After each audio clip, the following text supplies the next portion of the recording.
Bon, alors, je vais créer un pétale de fleurs rapidement. Au départ, ça va être une ellipse, mais après, on peut changer.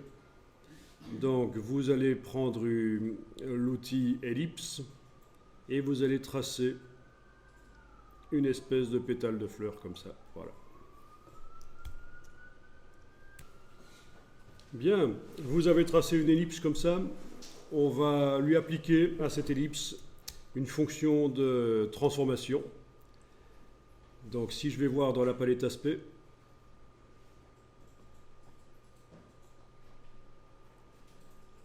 on voit que cette ellipse a un fond blanc, un contour noir. Vous n'activez pas en particulier le contour ou le fond. Il faut qu'on travaille sur tout l'objet qui est actuellement sélectionné. Donc, au besoin, vous cliquez sous les lignes dans la palette aspect, de manière à ce qu'il n'y ait pas spécifiquement le contour ou le fond qui soit activé, parce que vous savez ce que ça fait.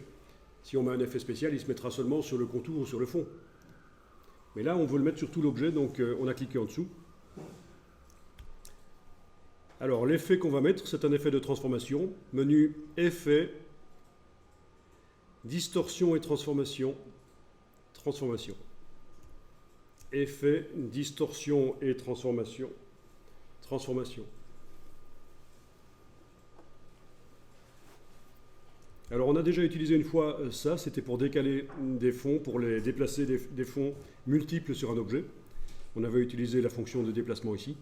On ne va pas l'utiliser, cette fonction-ci, dans cet exercice. Alors vous allez cocher la case aperçue. Et vous allez indiquer que vous voulez 11 copies. Voilà. Touche tabulation pour valider ce que vous venez de mettre là. Ou alors, vous cliquez sur OK, ça marche aussi, mais tout en sachant que si vous voulez revenir modifier la transformation, il faudra absolument y aller par la palette aspect.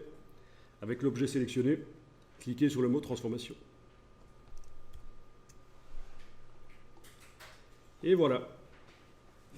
On a donc 11 copies.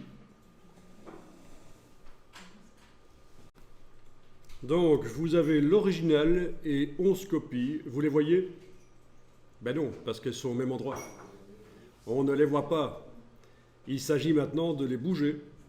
Et pour faire ça, vous allez par exemple indiquer une rotation ici. Vous pouvez bouger l'angle ici en cochant la case aperçue. Et voilà.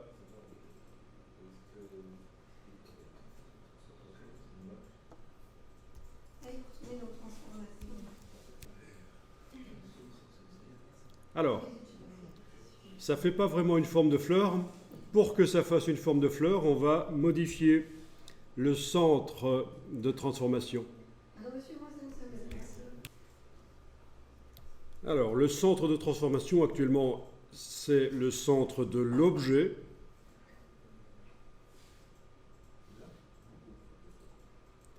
Vous allez cliquer ici en bas pour indiquer que le centre de transformation va être le bas de l'objet. Et voilà, c'est le bas de l'objet.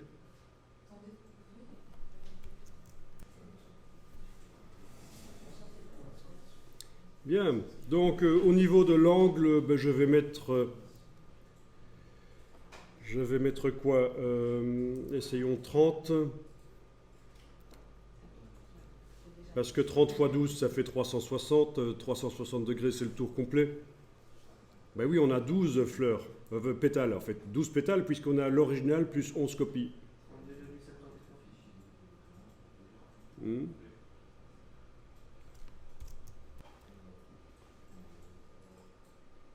Bon, et bien voilà.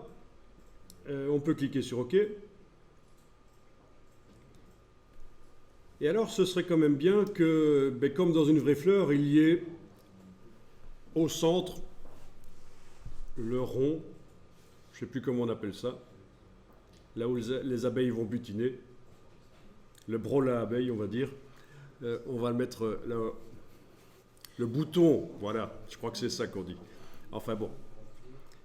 Donc il faut éloigner l'ellipse du centre.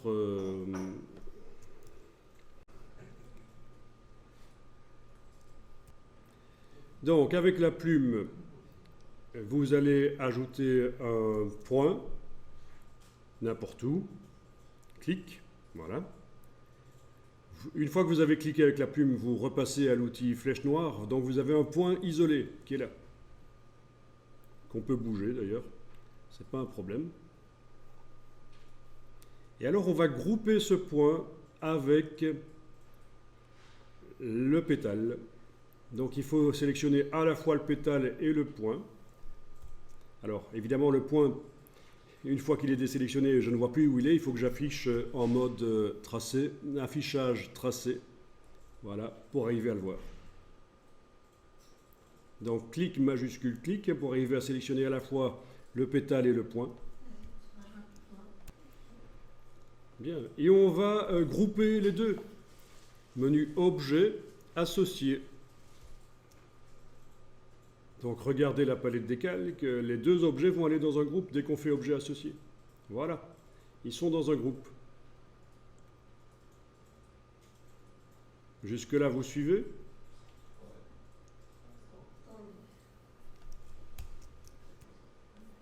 Bon, alors, l'effet de transformation qui est sur l'ellipse, on va le mettre sur le groupe. Donc, vous allez en fait déplacer dans la palette des calques, vous déplacez la pastille grise qui est sur l'ellipse. Là, vous vous souvenez, la pastille, quand elle est grise, ça veut dire qu'il y a un effet spécial dessus. On peut déplacer les effets spéciaux d'un objet à l'autre. On prend donc la pastille grise qui est sur l'ellipse et on la met sur le groupe. Et voilà. Parce que moi, j'ai pas d'ellipse. Bien. Alors,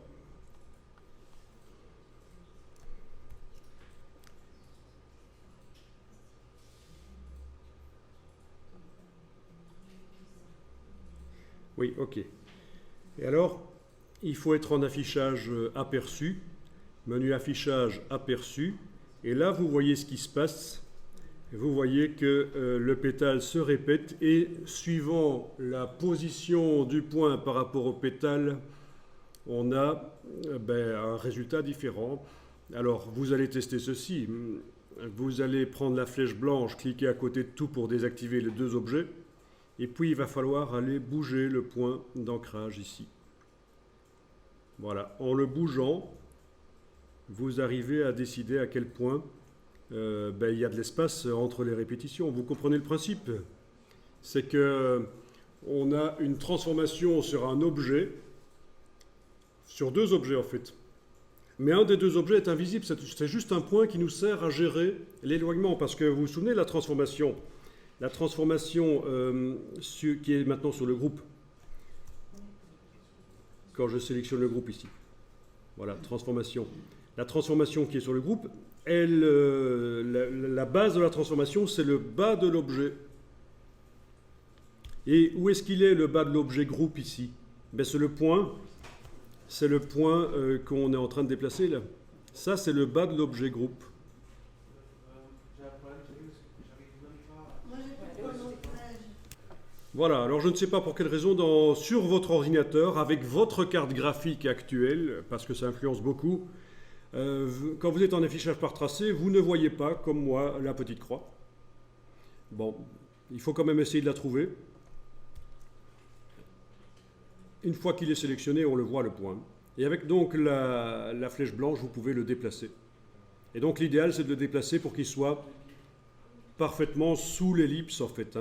Parce que si vous le mettez plutôt à gauche, ça donne un résultat bizarre. Ça décale un peu les répétitions, pourquoi pas. Si vous le mettez un peu à droite, voilà, vous obtenez des choses un peu bizarres. Mais bon, pourquoi pas?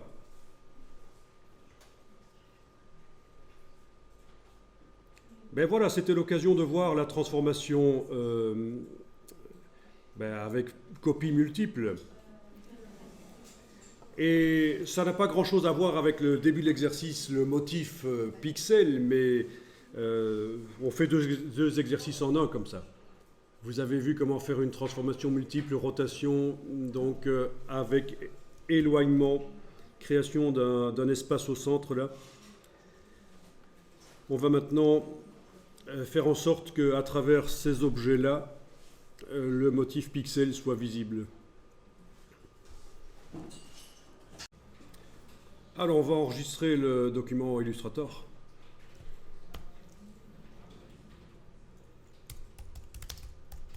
Donc c'était une copie multiple avec éloignement.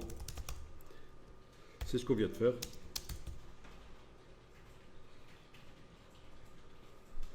Et donc vous connaissez le principe des effets spéciaux. Ce sont des images de l'objet original. Si je passe en affichage tracé, il n'y a en fait que ces deux choses-là qui existent dans Illustrator pour l'instant. Le pétale et le point qui n'a pas de couleur, qui est un point isolé, mais qui nous sert bien. Mais quand je suis en affichage aperçu, ça se répète 11 fois, donc j'ai 12 pétales.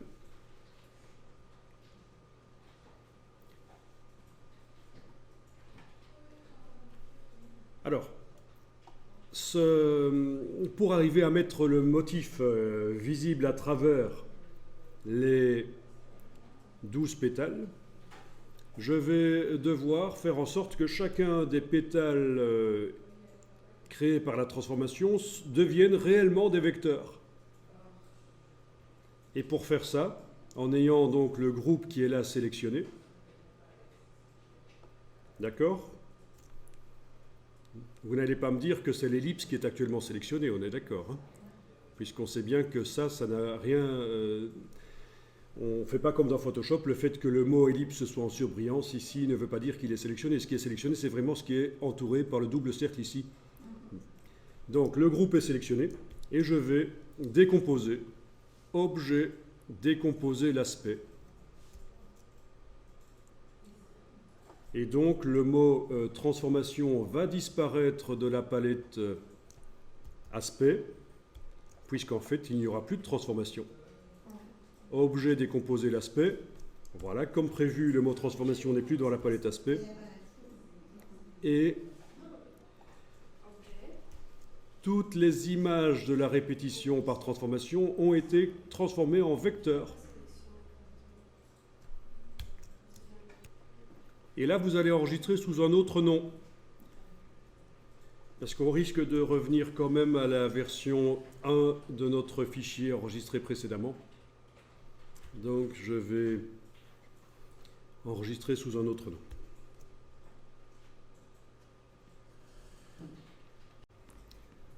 Voilà. Alors, vous pourriez donner donc à chacun de ces pétales une forme différente. Bon, pour y avoir accès, évidemment, si j'y vais avec la flèche noire, ça sélectionne tout, puisque c'est le groupe qui se sélectionne. Je vais y aller avec la flèche blanche plus, l'outil de sélection directe progressive.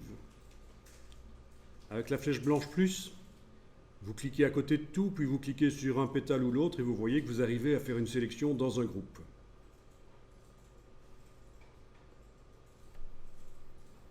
Ensuite, on va prendre des outils de modelage, notamment derrière l'outil largeur. Vous avez l'outil largeur ici qui apparaît ? Cet outil spécial. Eh bien, derrière l'outil largeur, vous avez le premier outil, c'est l'outil déformation. Bon, tout ceci peut également être transformé en une palette flottante. On l'a déjà vu. Hein. Voilà. Donc, l'outil ici, déformation, va vous permettre d'aller modeler, voilà, le pétale qui est sélectionné.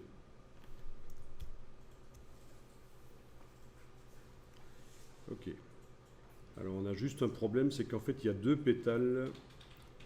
Oui, parce que la décomposition de la transformation m'a fait deux pétales.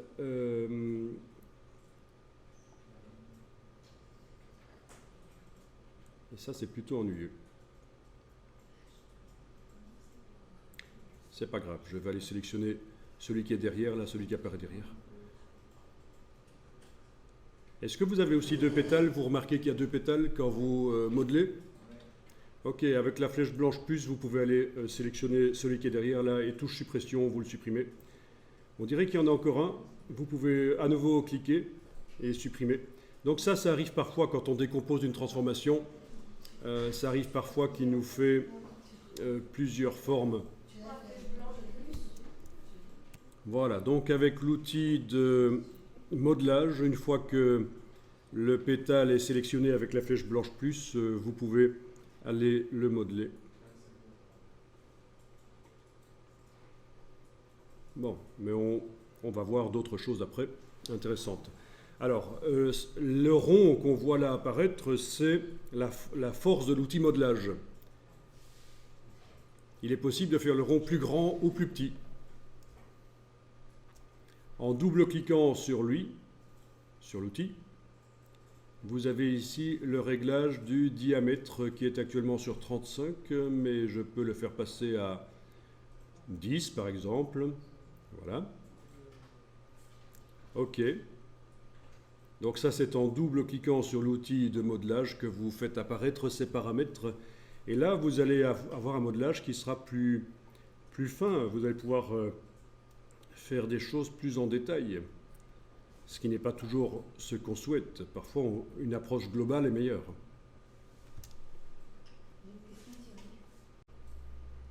Donc, pour répondre à ta question, quelle différence entre l'outil de sélection directe et directe progressive? Alors, si je prends l'outil sélection directe et que je clique à côté puis que je vais cliquer sur un pétale, ça ne sélectionne pas les points, ils sont creux. Tandis qu'avec l'outil de sélection directe progressive, ça sélectionne les points, ils sont pleins. Alors, on l'appelle outil de sélection directe progressive parce que plus on clique, plus on remonte dans la hiérarchie. Ça veut dire que si je clique une seconde fois, une troisième fois, finalement, tous les pétales sont sélectionnés, c'est tout à fait normal.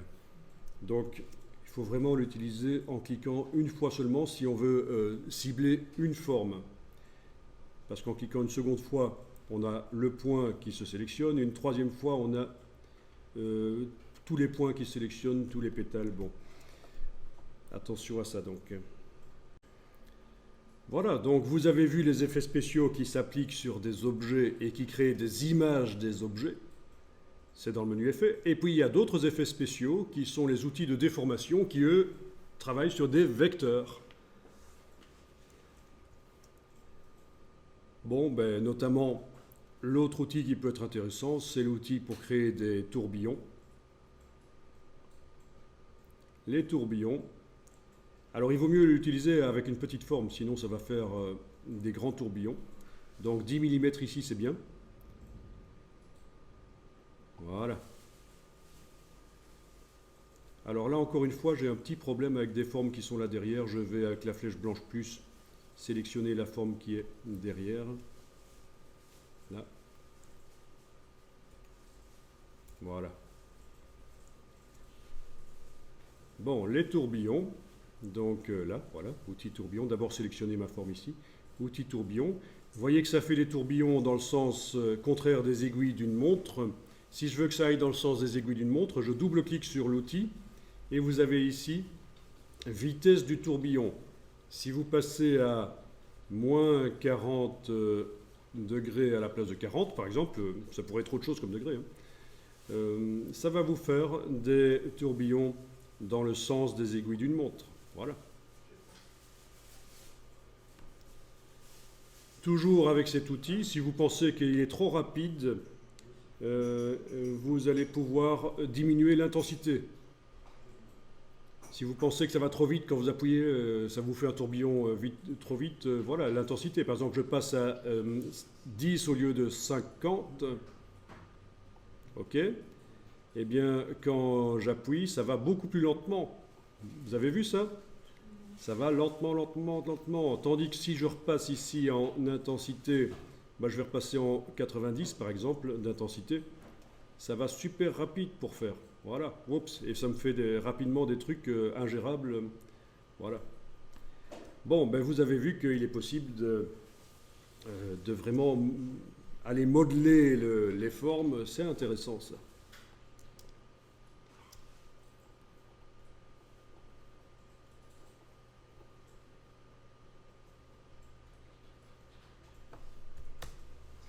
Alors ce qu'on voit ici n'est pas facile. C'est de l'Illustrator avancé, c'est certain. Si on veut aller loin dans les illustrations et se donner la possibilité d'automatiser partiellement les tâches, c'est pas mal tout ceci.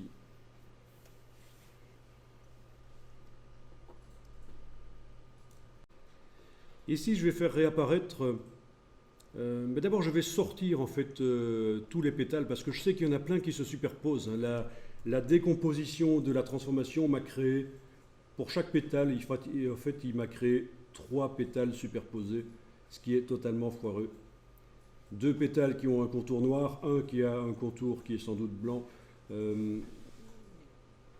C'est pas génial du tout. Oui, oui. Bon, alors on va extraire les pétales de là. Avec la flèche blanche plus, vous cliquez à côté de tout. Puis vous cliquez sur le bord des pétales. Là, avec la touche majuscule, vous les sélectionnez tous. Avec la touche majuscule enfoncée, ça vous permet, en cliquant sur le bord des pétales, d'aller tous les sélectionner, les 12 pétales. Voilà. Donc, pour répondre à ta question, le CTRL A ne fonctionnera pas puisque ça nous sélectionnerait tout. Tandis qu'ici, j'ai sélectionné une partie de chacun des sous-groupes. D'accord? Si j'ouvre n'importe lequel de ces sous-groupes, je vois qu'il n'y a que vraiment une partie, un 6e du sous-groupe qui a été sélectionné, le 6e qui m'intéresse en fait. Bon, à partir de là, je vais créer un nouveau calque. Je clique sur le bloc de feuilles et je transfère les objets actuellement sélectionnés, je les transfère sur le calque 3 en utilisant le petit carré. Voilà, on déplace. Et voilà, je me retrouve avec, sur ce calque-là, tous les pétales qui m'intéressent, uniquement ceux-là. C'est important qu'il n'y ait que ceux-là parce que pour faire le masque, le système de masque d'écrêtage après, si j'ai des pétales superposés, ça va foirer.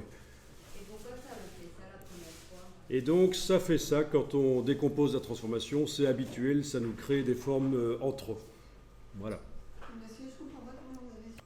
Bon, si vous n'y arrivez pas par le déplacement du petit carré, parce que ça a l'air de bugger apparemment, donc édition copier, puis vous créez le nouveau calque et vous faites édition coller sur place. Édition copier, créer le nouveau calque et faire édition coller sur place. Et là, ça devrait transférer une copie des pétales. Bien. Alors, le calque qui contient les pétales, là, je le verrouille et je n'ai plus besoin qu'il soit affiché. Donc, voilà.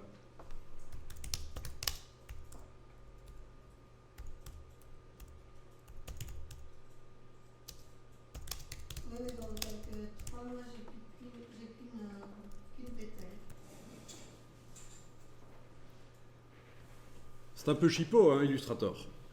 C'est un peu du chipotage, mais une fois qu'on maîtrise, c'est quand même assez puissant pour faire des illustrations. Mais ça explique, en fait, là, vous comprenez pourquoi il y a plein de gens qui détestent Illustrator et qui préfèrent Photoshop. En termes d'emploi, Illustrator est beaucoup plus porteur.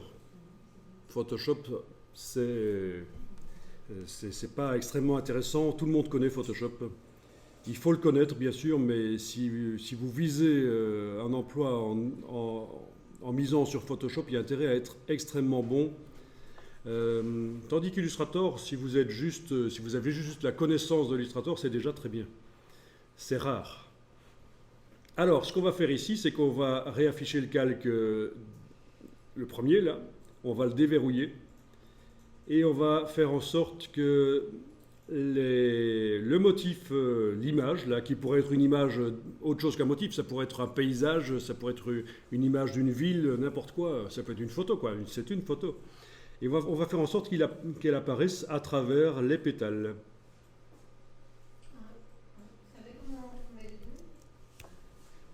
Voilà. Alors, est-ce que vous avez... vous mettez à peu près le motif à l'endroit de la fleur, en fait, hein. Vous déplacez le motif à peu près à l'endroit où se trouve la fleur. C'est-à-dire qu'il ne faudrait pas qu'il soit à côté, quoi. S'il est à côté comme ça, c'est pas bon. Voilà. Ensuite, vous allez sélectionner tout. Vous faites un CTRL A pour sélectionner tous les pétales du calque 3, pas ceux du calque pétales originaux qui ne servent plus, bien entendu. Donc tous les pétales du calque 3 sont sélectionnés et l'image aussi, vous avez fait CTRL A. Alors quand on fait un système de masque d'écrêtage, on vous a certainement déjà dit que l'objet qui masque doit se situer au-dessus de celui qui est masqué. Bon, ben c'est le cas ici. Je veux masquer les fleurs, le motif, et les vecteurs qui vont masquer se trouvent au-dessus. Donc parfait. Alors on y va. Objet, masque d'écrêtage, créé. Objet, masque d'écrêtage, créé. Et voilà. Bon, ben vous remarquez que parmi tous nos pétales qui étaient sélectionnés là sur le calque 3, il n'y a que un des pétales qui a masqué l'image. L'image qui d'ailleurs est remontée dans le calque 3, parce qu'on ne peut pas faire un écrêtage d'une image avec un objet qui se trouve sur un calque et que l'image reste dans l'autre calque, en fait. Donc c'est tout à fait normal que, suite à l'écrêtage, l'image ait disparu du calque 1 et qu'elle soit remontée dans le calque 3 ici. Mais par contre, on a quand même un problème, c'est qu'il n'y a qu'un des pétales qui a été pris en compte. Pourquoi ? Mais parce qu'en fait, quand on fait un écrêtage, un masquage par écrêtage, c'est un objet qui écrète, pas plusieurs. Alors vous allez faire ceci, vous allez annuler, édition annulée, créer masque d'écrêtage, édition annulée, créer masque d'écrêtage. Alors, il faut que dans le calque 3 ici, tous les objets pétales soient réunis en un seul. D'accord ? Donc vous allez les sélectionner tous. Vous avez fait édition annulée. Vous allez les sélectionner tous. Pour les sélectionner tous, une bonne solution, c'est de cliquer sur la petite cible ici.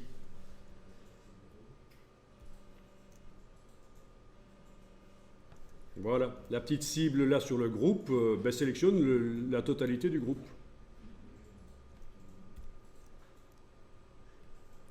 Vous les voyez qui sont sélectionnés là ? Et pas l'image, bien sûr, puisque l'image, on a annulé, elle est retournée comme elle était avant dans son calque 1.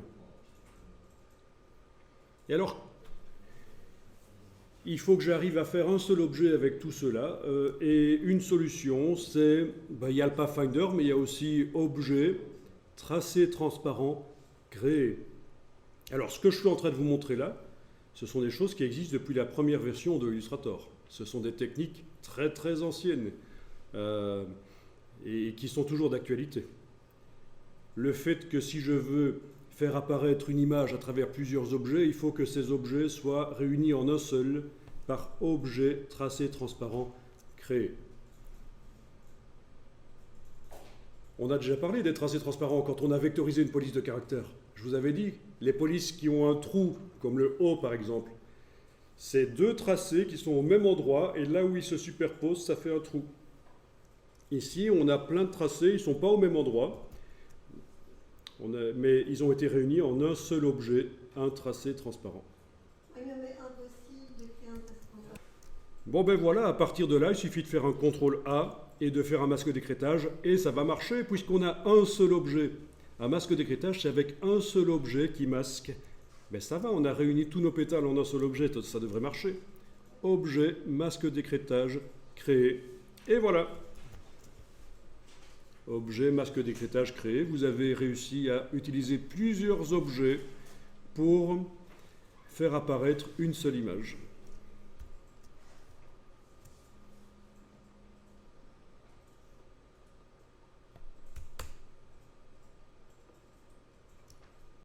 Bon. Et donc on a un groupe d'écrêtage avec dedans le tracé qui sert de masquage, donc c'est le tracé transparent. et l'image qui est répétée, qui peut encore être bougée. Si je la sélectionne avec la petite, la petite cible, on peut encore bouger l'image. Voilà.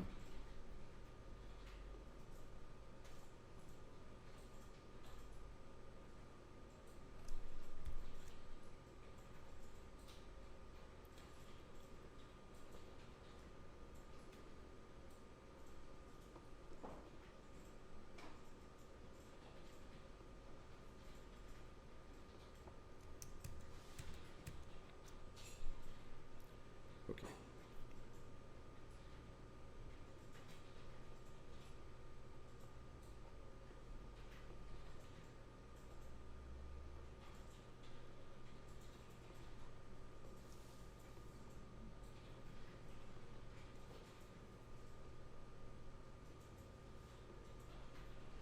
Un petit effet d'ombre sur l'objet masque d'écrêtage.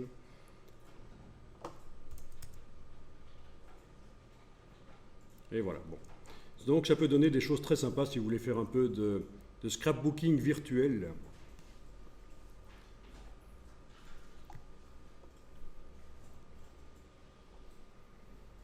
Alors, la suite, je vais vous montrer, mais vous ne faites pas. Je vais revenir à une version précédente. Donc, je reviens à une version précédente.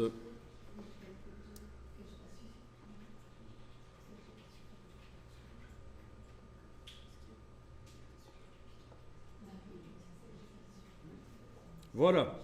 Je suis revenu au début de l'exercice, le moment où j'avais mis dans un groupe le pétale et le point, et sur le groupe, il y a l'effet de transformation.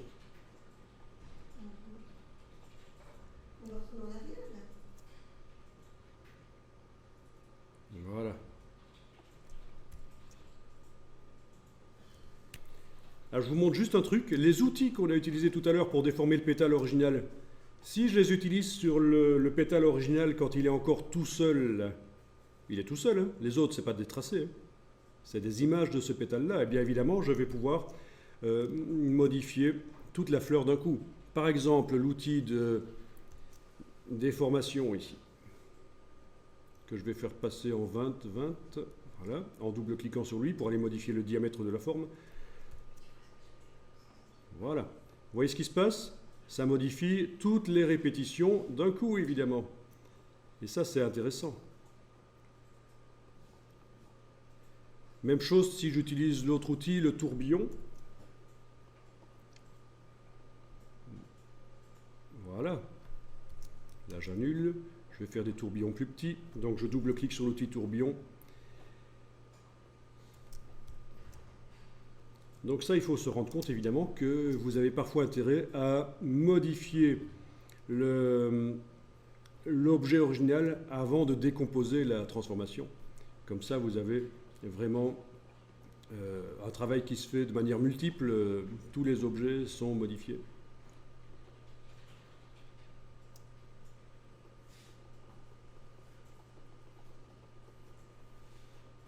Amusant, ça, hein? Vraiment, ça, c'est un outil puissant, la transformation multiple, la possibilité de prendre un objet, de le répéter ailleurs dans l'illustration et que ça ait des répercussions sur tous les objets. Donc,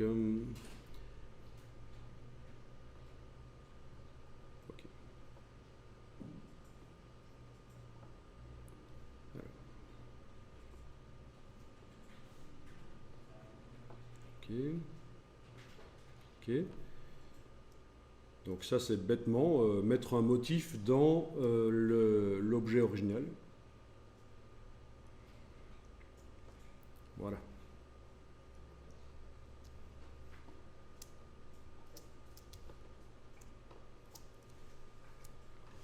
Alors, je vous enregistre ça, vous pourrez tester ça quand vous serez à tête reposée.